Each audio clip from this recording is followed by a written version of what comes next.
ในช่วงนี้พร้อมแล้วด้วยถูกต้องแล้วนะคะเราจะได้ชม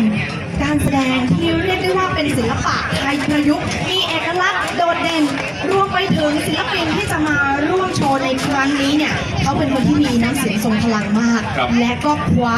รางวัลเวทีในระดับโลกมาแล้วด้วยนะคะ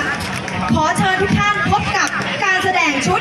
ปลุกความเป็นไทยรวมใจเป็นหนึ่งโดยคุณเก่งทัชยะประทุมวันขอเสียงปรบมือค่ะก็รอสักพักหนึ่งนะครับเพื่อเป็นความพร้อมแล้วเราจะช่วยกันนับถอยหลังนะครับเพื่อเป็นสัญญาณให้กับท่านประธานนะครับที่จะกดปุ่มเพื่อที่จะเริ่มเปิดงานในพิธีซึ่งก็พร้อมอยู่แล้วนะครับซึ่งผมเองจะขออนุญาตนับถอยหลังนะครับ5 4 3 2 1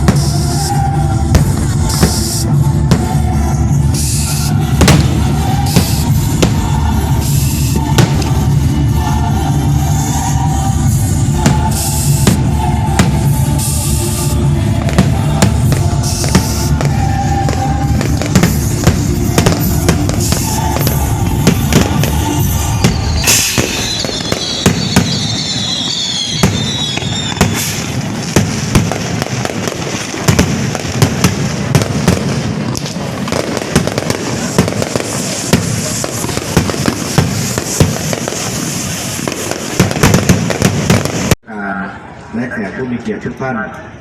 กระผมรู้สึกเป็นเกียรติและมีความยินดีเป็นอย่างยิ่งที่ได้มาเป็นประธานในพิธีเปิดการแข่งขันเรือยาวประเพณีชิงถ้วยพระราชทานพระบาทสมเด็จพระเจ้าอยู่หัวประจำปี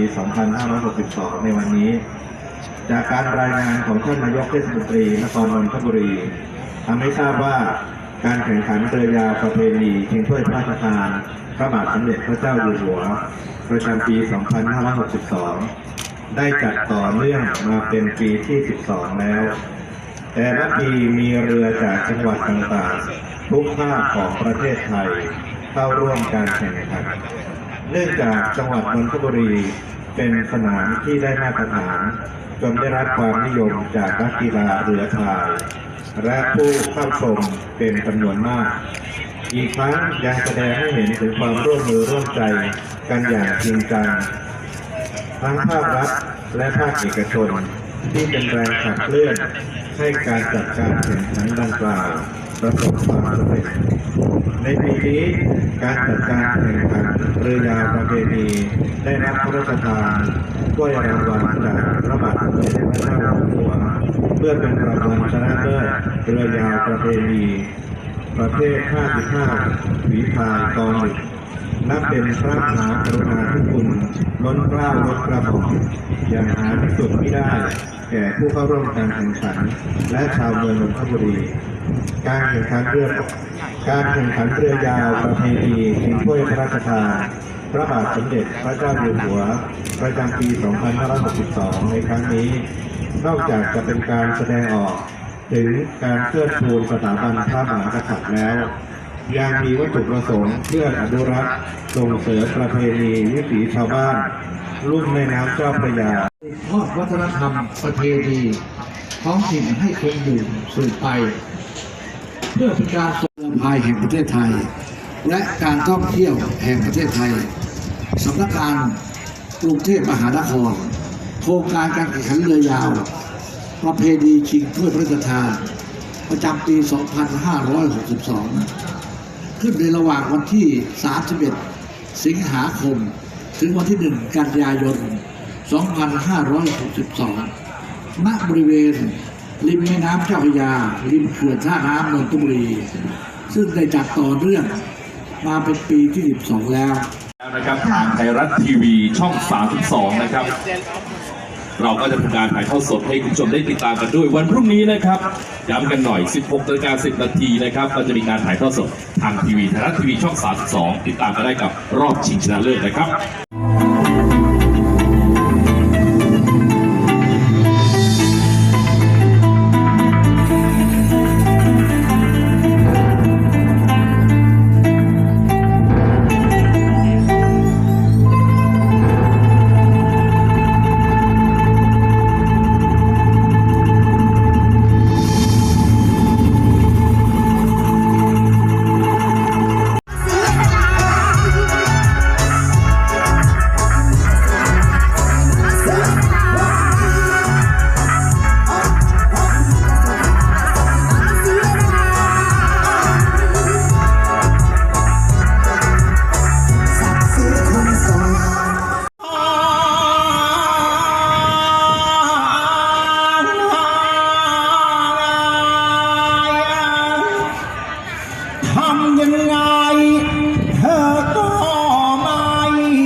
รักทำไมอยากจะถามหรือที่จริงแล้วเธอนั้นใจทำหากเห็นน้ำตาฉันหรืออย่างไร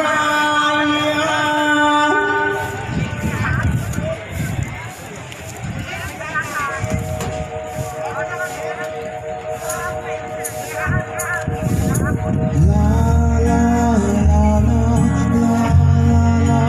la la la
นชัยครับ เรือมุกดาหาร สาวก็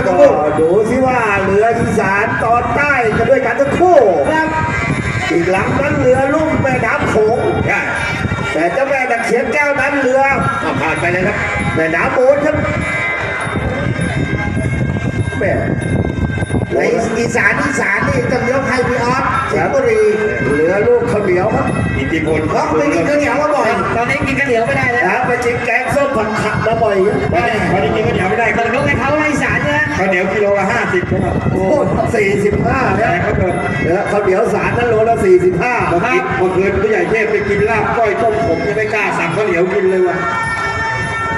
ออกมาให้แล้วจ้า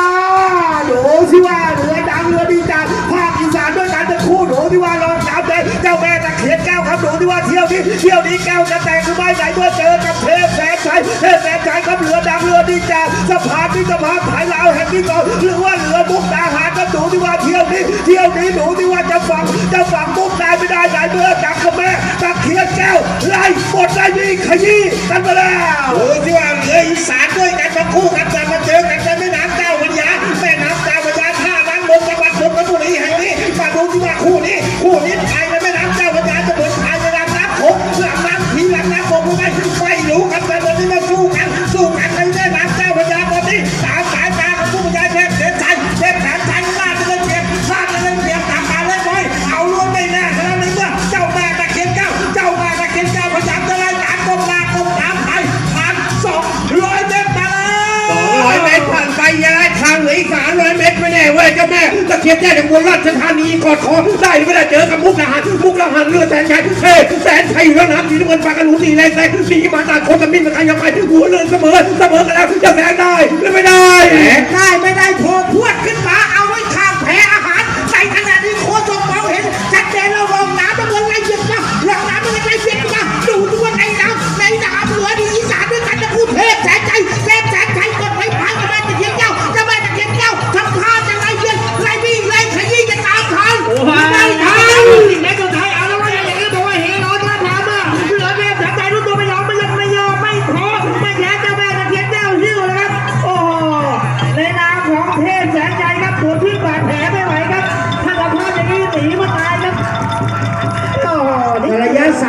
250 เมตรแรกนี้